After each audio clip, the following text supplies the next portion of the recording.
Só da igreja com a paz do Senhor, amém? Amém. Glória a Deus. Os irmãos podem abrir as Bíblias no livro de Juízes 6. Ele vai até o versículo 40, mas nós não vamos falar sobre todos esses versículos, não. Juízes 6, a seguir. O Espírito de Deus está aqui, operando em nossos corações, trazendo tua vida e poder, ministrando tua graça e amor. Os feridos de alma são curados, os cativos oprimidos livres são, os enfermos e doentes são sarados, pois o Espírito de Deus está aqui. Pai, eu quero te adorar em espírito e em verdade. Pai, eu quero contemplar tua glória e majestade, não apenas no átrio ou no santo lugar. Eu quero te entronizar ante os querubins. Oh, leva-me à sala do trono, pelo novo e vivo caminho, pelo sangue de Jesus, eterno e sumo sacerdote. Oh, leva-me à sala do trono, pra te adorar, Senhor. Oh, leva-me à sala do trono, pra te adorar, Senhor. Glória a Deus, né? Esse louvor, aparentemente, parece que é pequeno, né? Quando você começa a louvar, você vê que ele é bastante extenso. E que bom seria, né, se nós realmente fizéssemos metade do que diz esse louvor, porque é glória de Deus, né? Você poder louvar na casa de Deus, você adorar no Espírito e em verdade. Amém? Um pouco atrás do versículo 6, né, diz assim: e a terra teve paz durante 40 anos. Agora a gente começa o capítulo 6. De novo os israelitas fizeram o que o Senhor reprova, e durante 7 anos ele os entregou nas mãos dos midianitas. Os midianitas dominaram Israel, por isso os israelitas fizeram para si esconderijos nas montanhas, nas cavernas e nas fortalezas. Sempre que os israelitas faziam as suas plantações, os midianitas, os amalequitas e outros povos da região a leste deles os invadiam, acampavam na terra e destruíam as plantações ao longo de todo o caminho, até Gaza, e não deixavam nada vivo em Israel, nem ovelhas, nem gado, nem jumentos. Eles subiam trazendo os seus animais e suas tendas, e vinham como um enxame de gafanhotos. Era impossível contar os homens e os seus camelos. Invadiu a terra para devastá-la. Por causa de Midian, Israel empobreceu tanto que os israelitas clamaram por socorro ao Senhor. Obrigado.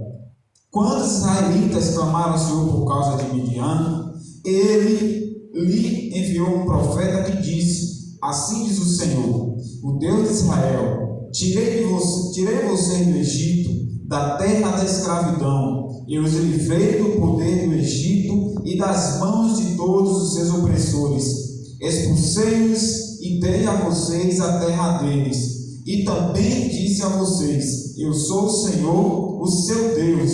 Não adorem os deuses dos amorreus em cuja terra vivem. Mas vocês não me deram ouvidos. Amém? Senhor, nosso Deus, nosso Pai, obrigado, ó Pai, por mais uma vez estar na tua casa de oração, podendo, ó Pai, vir aqui, ó Pai, desfrutar da tua palavra, ó Pai, sentir a tua voz através da tua mensagem aqui escrita nesta Bíblia, ó Pai. Obrigado pelos irmãos que aqui vieram, porque, ó Pai, os dias não são fáceis e para um irmão vir até a tua casa, não é porque verdadeiramente ele está aqui para te adorar em espírito e em verdade. Ele está aqui, ó Pai, para se quebrantar diante da tua presença, porque aqui é casa de oração, ó Pai. Então, mais uma vez, ó Pai, conforme a tua graça, nos abençoa, nos dá sabedoria, nos dá força principalmente, ó Pai, e acrescenta a nossa fé, porque precisamos, e sem esses ingredientes não somos nada, não resistimos a nada, ó Pai. Te agradecemos também, ó Pai, pelos ofertantes. Te agradecemos aqui, ó Pai, pela senhora Olina. É um prazer ter a tua ovelha na tua casa de oração esta noite. Que ela possa vir mais e mais vezes para ouvir a tua palavra, Pai. Porque ela não estará perdendo nada, sim, estará ganhando e muito, vindo aqui até a tua casa te visitar e te receber. Em nome de Jesus, abençoa aqueles que não vieram, tu sabes de todas as coisas. Vai entrando em providência, vai levantando, vai dando força, dando ânimo e tirando do sofá, para que eles possam estar aqui, ó Pai, te adorando, porque aqui, ó Pai, é o hospital. Lugar de doente não é em casa, lugar de doente é na tua casa, ó Pai, porque é aqui que o Senhor vai curar os enfermos e doentes, os cativos e oprimidos. Em nome de Jesus, que essa palavra venha fazer morada nos nossos corações e que teu Espírito Santo venha nos trazer o entendimento pleno da tua palavra. Em nome de Jesus, é a oração que nós te pedimos e agradecemos. Amém. Aleluia. Irmão, esse capítulo de Juízes 6 é bem grande mesmo. Hoje, como é um culto doutrinário, daria até para a gente falar um pouco, né, sobre todos esses versículos que são do 1 ao 40.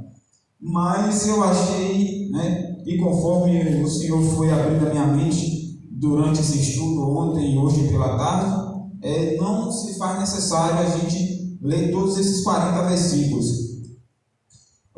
Muito do que o Espírito Santo me usou nesta noite para trazer a palavra do Senhor já foi até dito aqui. Alguns irmãos falaram que a presença do Senhor aqui é forte. Alguns irmãos já falaram que Deus vai fazer o milagre, que Deus está fazendo a obra. Alguns irmãos já falaram que Deus está protegendo, livrando de todo o mal. Alguns irmãos já falaram que Deus sabe de todas as coisas. Alguns irmãos pediram orações. Alguns irmãos se quebrantaram aqui na presença do Senhor, pedindo mais um pouquinho de força. Porque eu acredito que é força, porque fé não falta. Um irmão que vem à casa de Deus, pedir a Deus misericórdia pela sua vida e pedir força porque a batalha está dura, é porque não é falta de fé, é porque as forças se acabam e como nós somos humanos, temos essa fraqueza. Então, um pouco do que o Espírito Santo já me deu aqui, ontem e hoje já foi falado aqui. Inclusive, quando a irmã Nava estava falando aí dessa nova situação, dessa nova batalha, eu lembrei quando a irmã Nava teve um probleminha, né, que aí os médicos ficaram sem entender o que aconteceu com a irmã Nava, né? Mas nós entendemos que foi o que aconteceu, né, meu irmão? Foi um milagre operado pelo médico dos médicos. E eu creio, irmã Nava, que se for da vontade de Deus, porque tudo é segundo a vontade de Deus, Ele vai operar mais essa maravilha em sua vida. E eu creio também, irmã Nalva, que a senhora é o grande pilar daquela família, né? Deus deixou os homens como cabeça, mas as mulheres como companheira. E o que seríamos de nós sem as mulheres, né? As mulheres, ao mesmo tempo que está no celular, está folheando a Bíblia, está falando, deixando uma mensagem. Os homens só conseguem ou falar no celular, ou ler a Bíblia, ou deixar uma mensagem. E vocês conseguem fazer 3 coisas de uma vez. Então, eu agradeço muito a Deus por ter vocês, né? Por ter a mulher em nossas vidas, porque é a grande agitadora. Então, minha irmã, é isso mesmo, a batalha é dura, né? Nós não sabemos se vai ser 1 ano, 5 anos, 40 anos, mas nós sabemos que a vitória é certa, né? ou aqui ou na glória, a vitória é certa. Então continue nessa batalha, porque eu creio que Deus vai estar pelejando pela senhora. Bom, irmãos, hoje, lendo essa palavra, estudando mais um pouco e tentando refletir no que diz a palavra do Senhor, eu me deparei aqui com algumas visões, quando eu comecei a ler esses capítulos. E quando eu iniciei aqui a leitura da palavra, eu iniciei falando que o povo teve uma certa paz durante um período de tempo, não foi? Foram 40 anos de paz.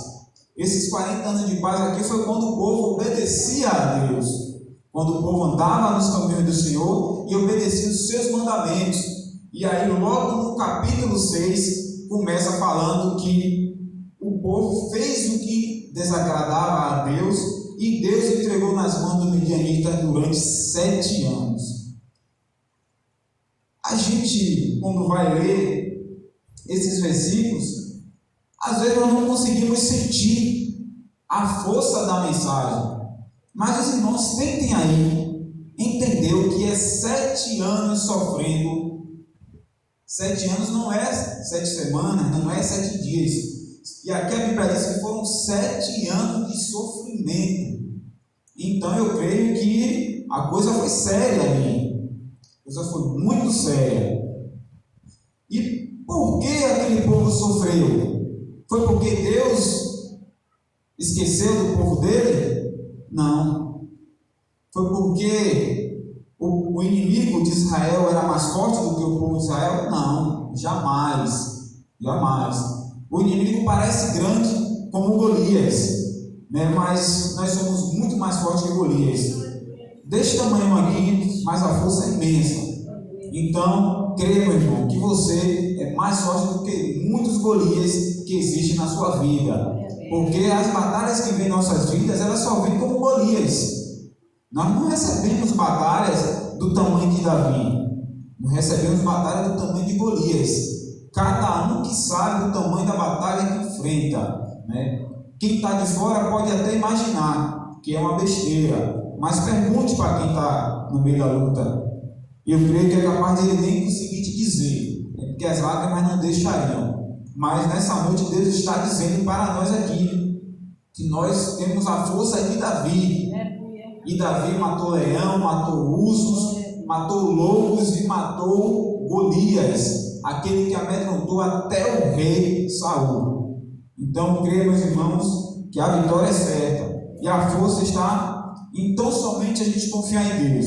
Amém? E o porquê que aquele povo foi entregue durante 7 anos na mão dos midianitas, e amalequitas, e amorreus, e tantos outros, que a própria Bíblia diz que eram inúmeros. E nós sabemos que o povo de Deus também era inúmeros, era milhares, não foi pouco o povo de Deus. Só de homens e mulheres, como a Bíblia, só de homens, na verdade, foram 600 mil. Aí você não contou mulheres, você não contou crianças, você não contou idosos. Então, imagine, e o inimigo era milhares de milhares. A Bíblia diz que quando aquele povo vinha invadir a terra de Israel, eles iam como gafanhotos, eles se juntavam para devastar. A Bíblia é bem clara, a Bíblia diz que o inimigo vinha e devastava, não deixava nada. É por isso que eu digo que às vezes nós não conseguimos sentir a força que tem a mensagem do Senhor, porque a Bíblia começa falando que o povo pecou e Deus deixou que os inimigos do povo dele dominassem durante 7 anos. E aí depois a Bíblia vem contar que quando esses inimigos invadiam, eles iam em milhares e milhares e devastavam tudo. A Bíblia não diz, meus irmãos, que eles cometiam alguma atrocidade, malvadeza, não diz que matavam, não diz que abusavam sexualmente. Mas eu tentando imaginar, eu fiquei pensando, quando o ladrão invade a casa de alguém, ele vai senão para roubar e matar. A própria Bíblia diz que o diabo veio para matar, roubar e destruir. Bem, se os midianitas, os amalequitas, os amorreus invadiam, a terra do povo de Israel, eles arrasavam com tudo. Eles levavam as plantações que estavam na época da colheita, eles levavam os animais, e o que eles não levavam, a Bíblia diz que eles arrasavam. E aonde ficam aí as mulheres, as crianças? Será que não tinha violência também? Entendeu, meus irmãos? Tem coisa que a Bíblia não nos traz, porque talvez não fosse tão importante, mas é só mesmo para a gente refletir que talvez não fosse só isso, talvez não era só isso que aconteceu, mas não está na Bíblia. Eu estou só tentando trazer aqui para os irmãos entenderem a gravidade do que estava acontecendo com o povo de Israel. Depois que tudo isso aconteceu, acabou a prosperidade. Lembrando que o povo de Deus viveu 40 anos de paz, os mesmos 40 anos que eles passaram no deserto. Eles viveram 40 anos de paz, olha que maravilha, hein? Estavam no paraíso, 40 anos de paz, tudo que se plantava, nascia, crescia, dava fruto. Tudo que se criava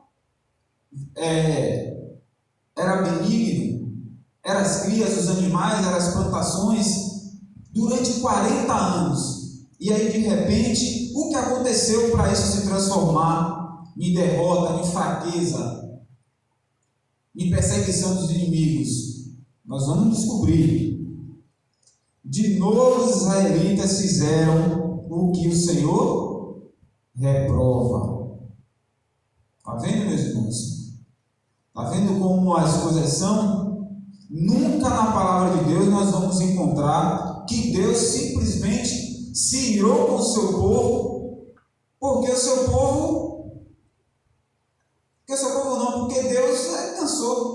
cansou de ser benéfico, cansou de dispensar a graça. Não, todas as vezes que nós nos deparamos com a palavra do Senhor, ela vem dizer que o povo é obstinado e novamente o povo fez ou desobedeceu a palavra do Senhor, e a consequência da desobediência foi sofrimento, morte, perseguição, fome.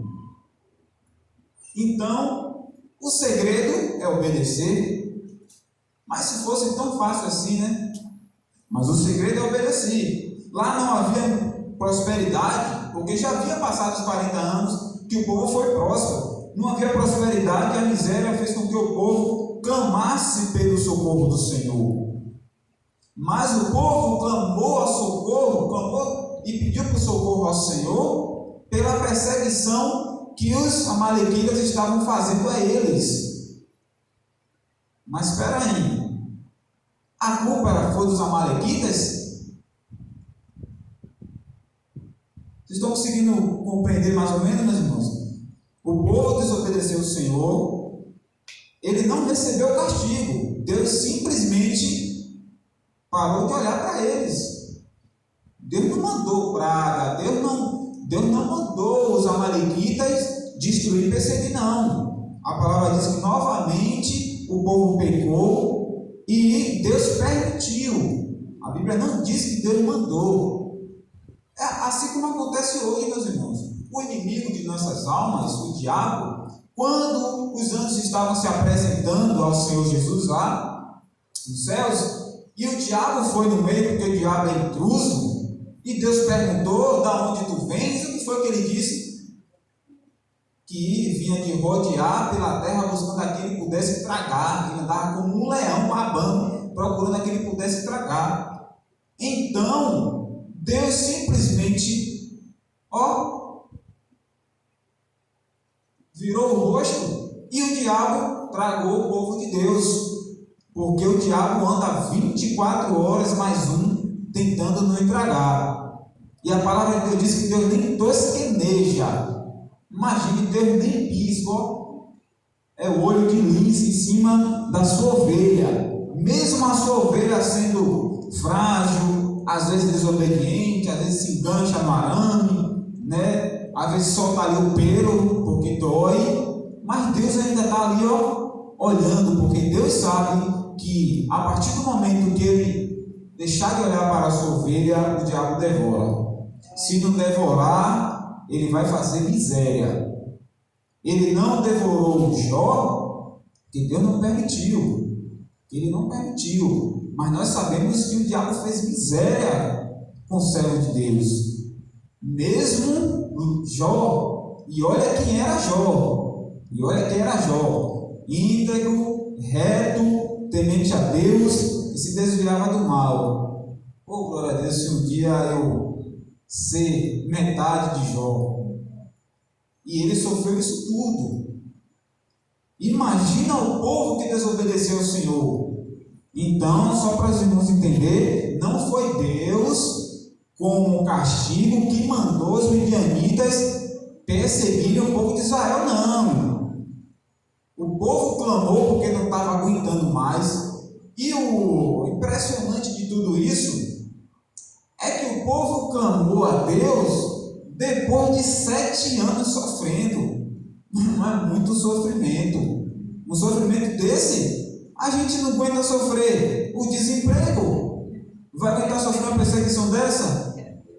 As bênçãos aí que nos perseguem, que nos difamam, que tentam a todo momento, né, sair, como as pessoas falam, sair na mão com a gente, ficam ali desaforando, soltando piadinha e a gente fingindo que não ouviu, né, muda de caminho, as pessoas fazendo piada, jogando conversa ao vento. A gente não aguenta essas coisas, a gente padece muito e a gente sofre muito para poder não cair nessas armadilhas. Imagina, o povo ficou 7 anos sofrendo perseguição. Meus irmãos, ele não dormiu nas suas casas, não. Ele dormiu nas cavernas, nas montanhas. E ele dormiu nas montanhas, nas cavernas, era só porque na hora dos midianitas vinham atacar, não pegaram ele dentro de casa? Eu creio que não, meus irmãos. A palavra de Deus não diz, mas eu creio que ele dormiu na caverna, não era só porque os midianitas vinham e arrasavam tudo, não. Era porque na hora de morrer, dava tempo. Os irmãos já pararam para pensar? Porque o inimigo do povo de Deus vinha. Imagina, sai arrasando tudo aqui. Se o povo de Deus estivesse em casa, ia dar tempo de morrer? Ia cair na viola, como diz aí o ditado popular. Então, possa ser que a Bíblia não se refere a esse tipo de atrocidades, de violência, porque o povo estava lá mesmo na montanha, estava aí no morro, vamos supor, aí no morro. Chegava aqui, ele estava de lá no morro, vendo uma bagaceira aqui, ó, corria, dava tempo de correr. A Bíblia não diz, mas é só para a gente tentar enxergar como era aquela situação. A situação ali era peregrinante. Era a mesma questão quando o profeta foi até o vale de ossos secos. E muitas das vezes nós pensamos que o exército de ossos secos era um exército que estava lá, mas não tinha a força do Senhor. Não, esse exército de ossos secos era eu e você. E foi preciso o próprio Deus vir para poder nos animar e dar a ordem para poder a gente guerrear. Mas o exército de ossos secos não era porque estava lá e estava morto e Deus fez ressuscitar. O exército de ossos secos eram os irmãos que estavam ali, que se diziam servos do Senhor, da boca para fora, mas estavam mortos por dentro. Então era um exército de ossos secos, para nada valia. Eu vi num vídeo um dia desse, numa igreja, eu achei até interessante, mas como eu vou falar, vai perder a graça para fazer depois.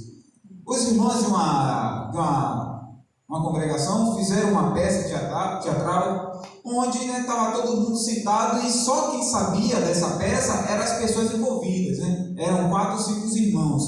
E aí entrou um servo de Deus se fingindo de mãe de santo, uma irmã, com aquelas roupas mesmo, entrou e se sentou no banco do fundo. Tinha um porteiro na igreja, né? E tinha os irmãos, ela chegou, se sentou no banco do fundo. Como sempre, né, tem aqueles olhares, para não perder, né, o momento, mas ninguém chegou naquela abençoada para dar uma boa noite, para dizer, olha, seja bem-vindo, olha que bom que você veio, está precisando de alguma coisa, atenção, né? Ninguém deu uma atenção.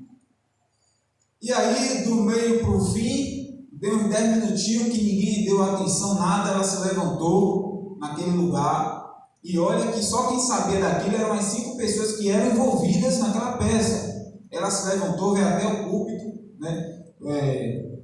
até o culto, porque lá não é levado assim.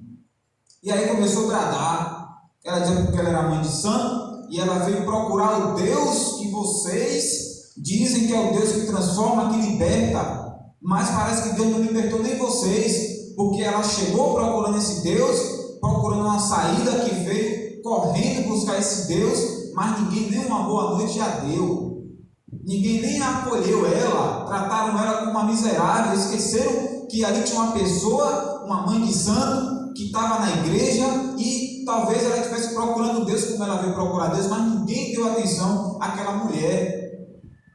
Por outro lado, olharam, foi de maneira estranha, e ela bradou ali naquele lugar, disse: cadê os crentes? Aqui não tem crente cheio de fogo, cadê os crentes para tirar agora o santo que ela está? E os crentes tudo sentados no banco, levantou os dois para botar a mão na cabeça. Ela disse: você vai botar a mão na minha cabeça? Quem é você? E depois, meus irmãos, ela revelou que aquilo ali era uma peça, mas até eu acreditei que era verdade. Disse: meu Deus do céu, já filmaram uma coisa dessa? Eu vi. Não foi, meu irmão? Está vendo como Deus testifica as coisas? Eu me arrepiei, eu disse: meu misericórdia, ainda estou filmando uma coisa dessa. Mas está vendo aí? Às vezes nós estamos na igreja dizendo que estamos servindo a Deus, e também nós não somos perfeitos, mas tem coisa que nós podemos nos desviar. E às vezes, como o pastor falou, está todo mundo sentadinho, ninguém sente dor, ninguém chora, ninguém geme, mas só Deus sabe como é que está. E aí aconteceu aquilo tudo, eu fiquei assim: meu Deus, misericórdia do Senhor. Porque é sério, meus irmãos, é muito sério. Por quê? Já pensou um demoniado entrar aqui na casa do Senhor e ele desafiar o servo de Deus na casa de Deus? Não é uma coisa dessa? Pelo amor de Deus. Então fecha a porta, vende o som, toma o título do pastor, o título dos irmãos e acabou. Quer dizer, precisa ter o quê? Então, meus irmãos, é muito sério. E aqui, o povo aqui, israelita, eram todos servos de Deus. Era ou não era? Eram todos servos de Deus. Desde o Egito até ser tirado da escravidão lá do Egito, eram todos servos de Deus. E não foi a primeira nem a segunda. Olha que eu estou em Juízes. Se a gente pegar do início até aqui em Juízes, a gente vai ver que muitas coisas já aconteceram. Esse livro de Juízes mesmo narra bastante vezes em que o povo errava, passava não sei quantos anos, aí se arrependia, aí Deus dava paz, aí depois errava de novo. Olha que jogo. Então quer dizer, acabou o temor, meus irmãos. Acabou o temor. Acabou o temor. Então, é para a gente ligar o alerta. Ligar o alerta. Porque, claro que cada um é diferente do outro na casa do Senhor. Cada um tem um papel. E assim foi chamado para desenvolver esse papel. Mas, alguns podem estar nesse estado. Está na casa do Senhor, ou porque já acostumou, não consegue mais ficar em casa no dia de culto, ou porque, sabe, já morreu. Vem, senta, devocional, pregação, vai para casa. Você chega no outro dia: foi a pregação ontem. Se eu ver aqui no celular, meu irmão. Por quê? Isso é sinal que nada foi guardado. Isso é sinal que tudo entrou. E a própria palavra de Deus diz que quando a semente é jogada, ela vai encontrar morada. Ela vai encontrar morada. A semente que o roubador leva é a semente que caiu numa terra morta. Então, se a semente caiu numa terra morta, não precisou nem o roubador levar. Ela já morreu ali mesmo automaticamente, caiu no pedregulho.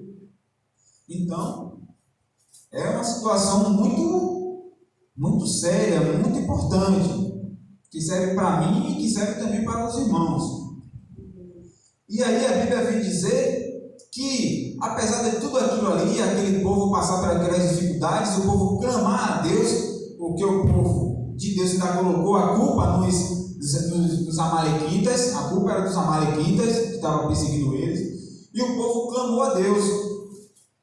E a palavra de Deus diz que Deus enviou o profeta, e aí o profeta, olha, usado por Deus, ó, eu livrei vocês do Egito, livrei vocês das mãos dos seus inimigos, dei a terra dos inimigos seus a vocês, disse que não era para vocês adorar, unicamente eu disse que não era para vocês adorar aos deuses dos seus inimigos.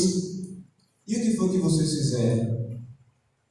Então, e olha, meus irmãos, que Deus é misericordioso, porque apesar de tudo, Deus ouve. Então, irmã Nalva, é muito sério, é muito importante. Quando a senhora estava falando ali, eu estava, oh, glória a Deus, Deus está ouvindo. Não tem como Deus não ouvir, meu irmão. Uma oração dessa, uma não é pedindo dinheiro, não é pedindo para ficar rica, e outra é pedindo pelos outros. Como é que Deus não ouve, meu irmão? É totalmente quebrantado na presença de Deus. Não tem como Deus não ouvir.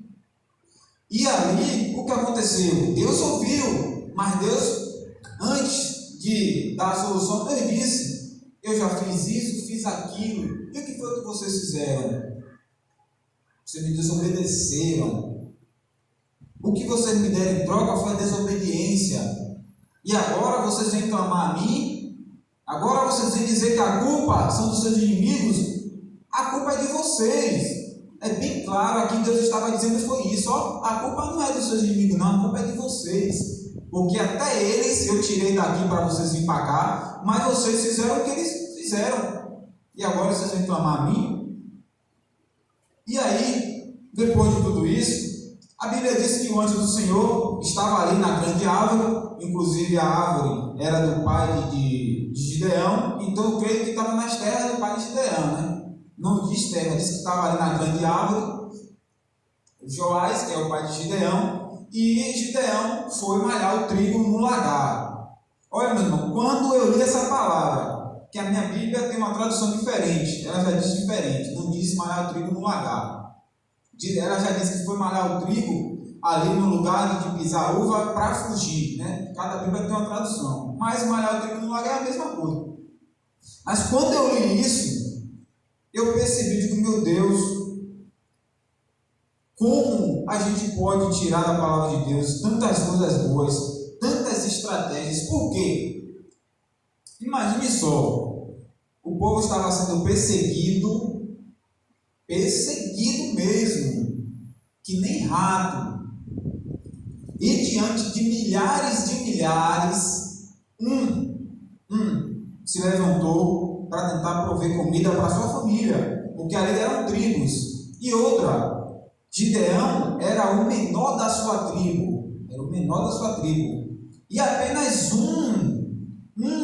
dentre milhares de servos de Deus se levantou para tentar fazer alguma coisa. Então, meu irmão, minha irmã Olina, você é esse meu irmão. Tenha certeza que você é esse Gideão, porque diante de todos que não vieram para a igreja por outros motivos, que eu não sei, ou até que possa se justificar, eu também não sei, mas você veio, eu garanto que não foi fácil, mesmo que não tenha justificativa, né? Mas a gente acordar cedo, ir para o trabalho, as mulheres que têm os afazeres de casa, cuidar de marido, de criança, e ainda vir aqui para a casa do Senhor, você foi um entre milhares. Meus irmãos, se tem uma coisa que eu acredito é que, infelizmente, não serão muitos que serão salvos, não. Não é à toa que a própria palavra de Deus diz que existe a porta larga, o caminho largo e o caminho estreito. O caminho largo é bem claro, você vai passar um bocado. E o caminho estreito é estreito mesmo. O que é estreito, a gente bem sabe como é estreito.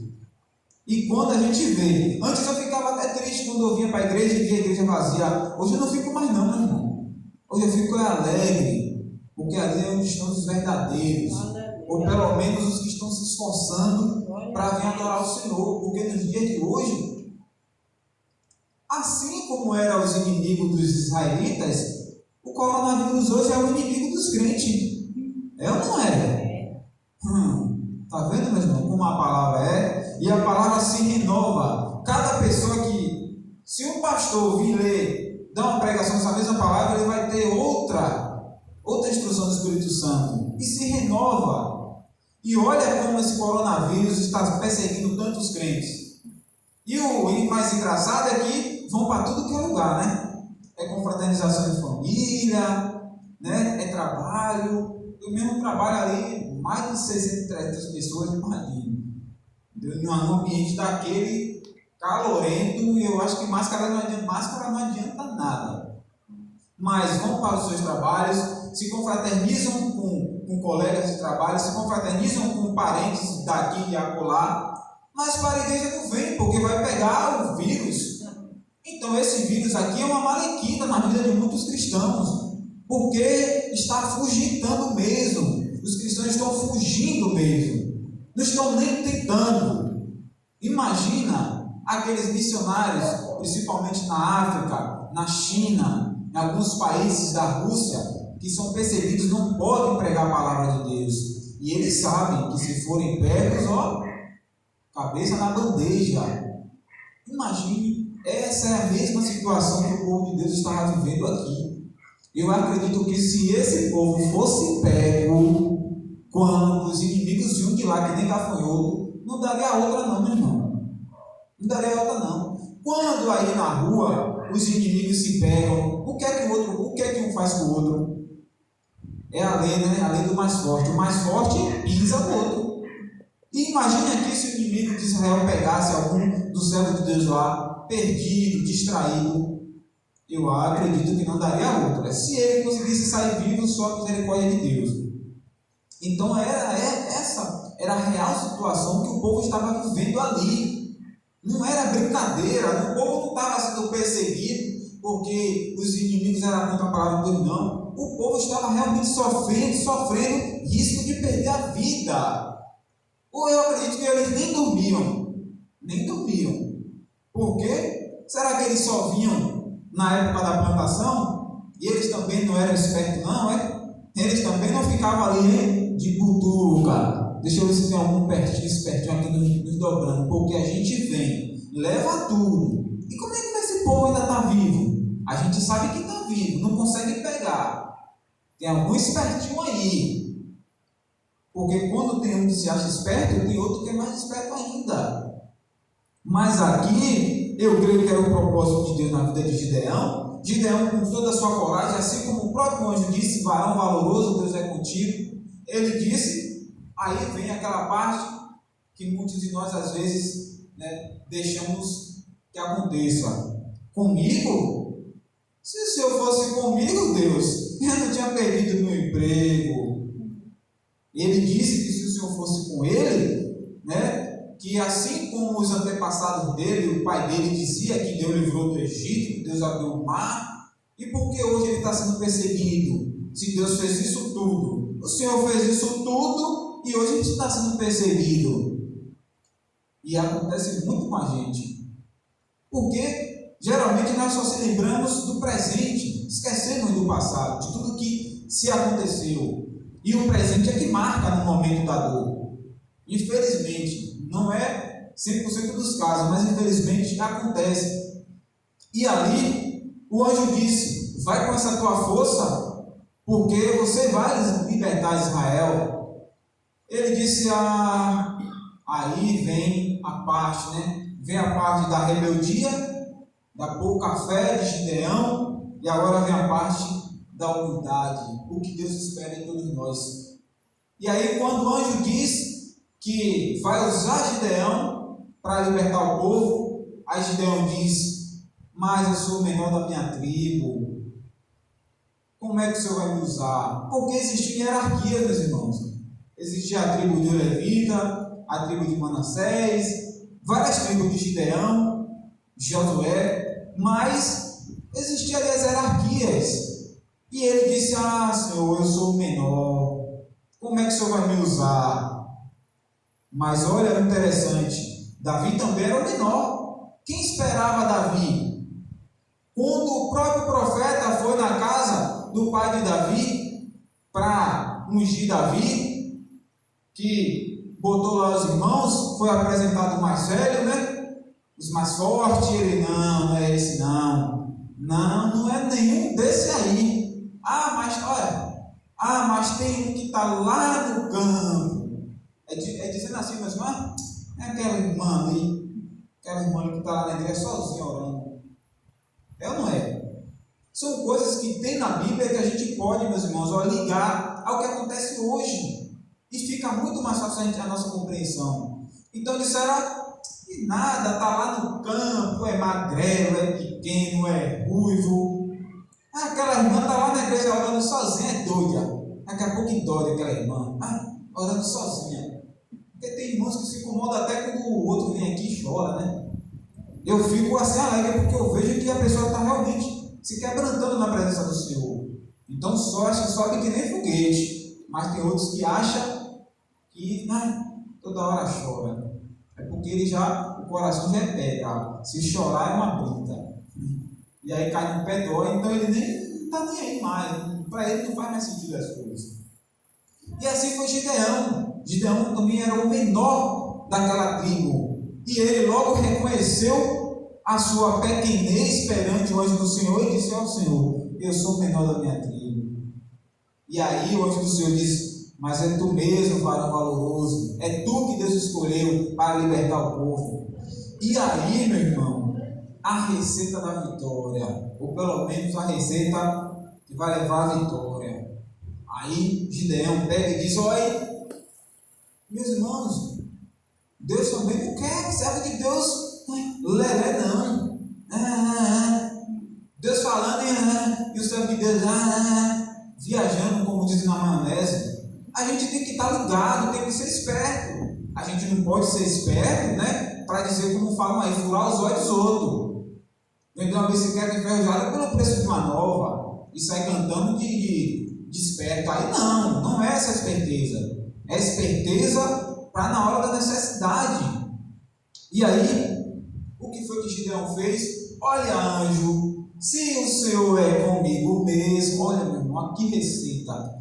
Eu fiquei maravilhado quando eu consegui entender isso aqui. Se tu é comigo mesmo, fiques aí, que eu vou em casa e volto. O anjo, tudo bem, eu vou te aguardar.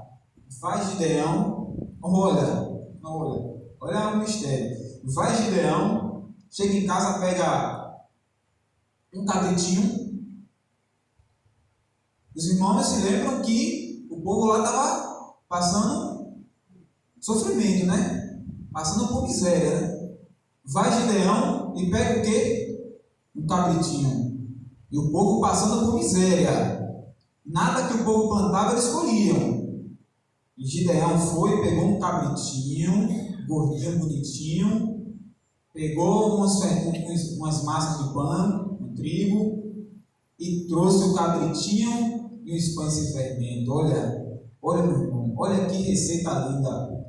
Porque naquela situação que o povo de Deus estava vivendo, passando fome, que nem a viúva lá de Serepta, que Deus já mandou o profeta vá com a viúva, disse: mas a viúva vai ter o que para mim? Porque a situação daquela viúva era complicada. E chegou lá para ela ainda tirar do último que ela tinha para dar ao profeta de Deus. E a mesma coisa, a situação que o povo de Deus estava passando, que Gideão estava passando, que ele não estava farto de comida, ele não estava farto. Porque se ele tivesse farto, ele não ia enganar os amalequitas e não malhar o trigo no lugar de pisar a uva, para poder os inimigos não pegarem ele, passar um risco de vida, sendo que ele tinha cabrito e tinha pão em casa. Ele não estava, meus irmãos, ele não estava numa boa situação. Ele não estava empregado, recebendo bem, recebendo vale alimentação, recebendo almoço na empresa. Ele não estava. Ele estava em crise. Em crise, tudo vazio. E o que tinha era pouco, porque, como nós sabemos, era muita gente. Tudo ali era muita gente. Família era família de 50 a 100. Não era família de 3, 4. Mas o servo de Deus faz o quê? Vai buscar a sua oferta. Olha, não é um mistério, meu irmão, coisa dessa? Do pouquíssimo que o servo de Deus tinha, ele ainda oferece o seu melhor. tem explicação, meu irmão. Aqui que demonstra quando o homem realmente se coloca na posição de vaso. Porque, diante de tudo que ele estava passando, ele fazer isso, e aí ele leva o cabrito, e aí leva ali os pães, e aí hoje o Senhor manda ele colocar o cabrito ali no altar, e servir os pães, e derramar o caldo ali sobre o sacrifício. E ali aquele lugar teve o nome do Senhor é Paz. E aí, quando, depois do anjo receber ali o sacrifício para Deus, que o anjo saiu, o que foi que aconteceu? Gideão olhou para si. Misericórdia, Senhor, eu vou morrer. Ele não disse que ia morrer, mas ele temeu porque ele viu que ele estava na presença do Senhor. Ele disse: ixi, eu estava na presença de Deus e não sabia. E aí ele temeu. Ele disse: eu vou morrer. Quem sou eu para ficar, para sentir a presença do Senhor, para estar na presença do Senhor? E aí Deus respondeu: tu não morrerás. Olha, então mais uma vez Gideão foi esperto, porque ele soube enganar os inimigos. Gideão, diante de toda a pobreza, diante de toda a necessidade que ele estava passando, ele mesmo assim não deixou de trazer o seu melhor. As primícias, meus irmãos, tem pessoas que pensam: a primícia não é tão importante essa primícia que você traz, porque aqui ninguém é rico, então o que a gente traz é o nosso melhor, e nós estamos oferecendo do pouco que nós temos para Deus. Então para Deus é muito, porque Deus sabe nossas necessidades. E assim fez Gideão. E aí o anjo disse: eu sou contigo, varão, tu não morrerás.